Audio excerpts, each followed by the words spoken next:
Hello అండి అందరికీ శనివారం రోజు మార్నింగ్ అండి. ధనుర్మాసము వెళ్ళిపోయింది, మాఘమాసము వెళ్ళిపోయింది. ఇప్పుడైతే ఫాల్గుణ మాసంలోకి వచ్చామండి.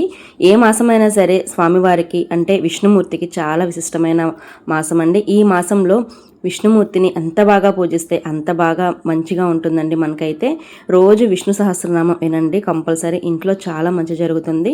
ఇంకా శనివారం రోజు మీకు కుదిరితే గనక బెల్లంతో చేసిన నైవేద్యం ఏదైనా సరే స్వామివారికి పెట్టండి, చాలా మంచిది. పెట్టగలిగితే ఆయనకి ఇష్టమైన నువ్వులతో చేసింది పెట్టండి, లేదంటే మీకు వీలును బట్టి ఇలా పరమాన్నం అన్న చేసి పెట్టండి, చాలా మంచిది. ఇంకా ఈ రోజైతే నాకు తులసిమాల అసలు దొరకలేదండి. ముందు రోజు నైట్ ఈయన వెళ్ళారు, కానీ మేము వెళ్ళేపాటికే తులసిమాల చాలా చోట్ల అయిపోయింది, ఎందుకనో తెలియదు. ఇంకా ఈ శనివారం అయితే స్వామివారికి తులసిమాల లేకుండానే పూజ చేసుకున్నాను. ఇంకా స్వామికి నైవేద్యంగా పరమాన్నం చేసి పెట్టుకున్నాను. ఈ శనివారం పూజ అయితే ఇలా జరిగింది. ఫాల్గుణ మాసం అండి ఇప్పుడు మనకు జరిగేది. ఇంకా పెళ్ళిళ్ళు, గృహప్రవేశాలు అన్నీ మొదలండి. చాలా మంచి రోజులు. స్వామివారిని బాగా పూజించుకోండి. వీడియో నచ్చితే లైక్ చేయండి.